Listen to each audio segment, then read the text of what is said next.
Welcome to another episode of Arduino 3D Thursday, where I present a project related to an Arduino-based module and, if possible, a 3D printer model with it. This is Ron from emicros.com. Now let's get started. In the last episode, I reduced the SPI interface time between the XIAO ESP32C32 and the MCP2515 Controller Area Network IC. The time to send a CAN message using the MCP CAN library was around 350 microseconds, and the reduced time was down to around 34 microseconds. This is to speed up the interface between the Seeed Development XIAO ESP32C32 module and the MicroChip MCP2515 Controller Area Network Interface IC that is used in the CanWiser Lite module, or you can use it with your interface to the MCP2515.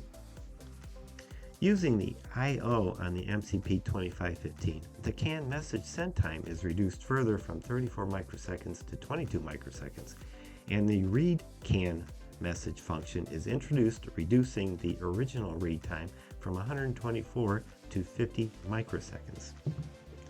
In part 1, I laid out the basis of the challenge to myself to reduce the time it takes to talk to the MCP2515 via SPI, and in part 2, the function was developed.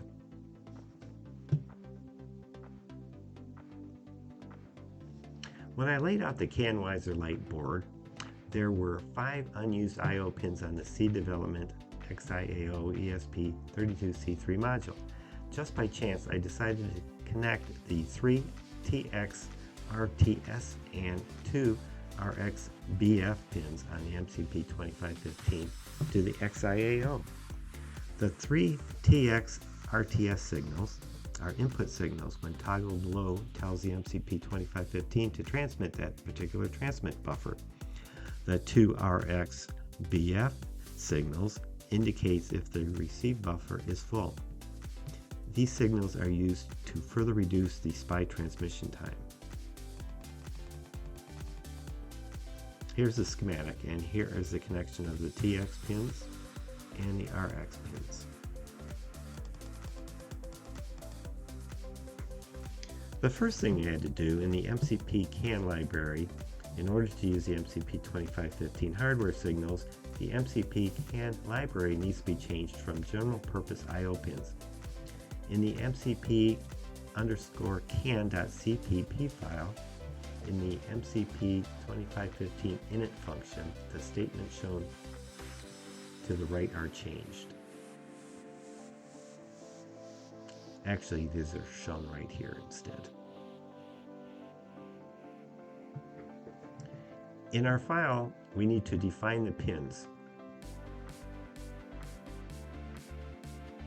In the setup function, the TX RTS pins are configured as outputs, and the RX INT pins are configured as inputs. The TX RTS pins are set high also. In the send CAN message function in CanWiser Lite.hpp file, instead of sending the CAN message via SPI, which would be right here, we use the hardware signals to set it low and then high to initiate the transmission. So we're setting them low and then back to high. This reduced the CAN message send time on the CanWiser Lite down to 22 microseconds as shown here.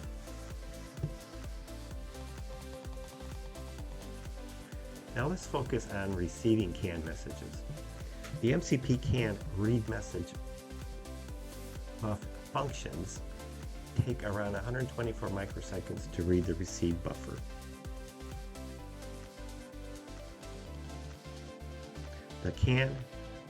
The read CAN data function shown to the right reduces the read CAN buffer time to 50 microseconds. And that function is shown there.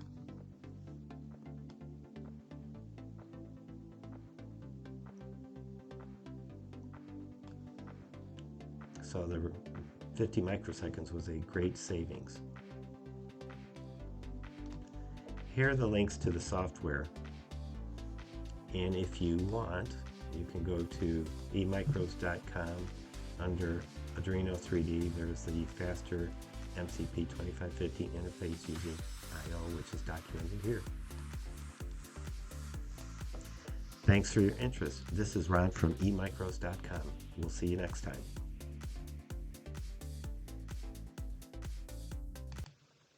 That's it for now. Make sure to hit the like button below.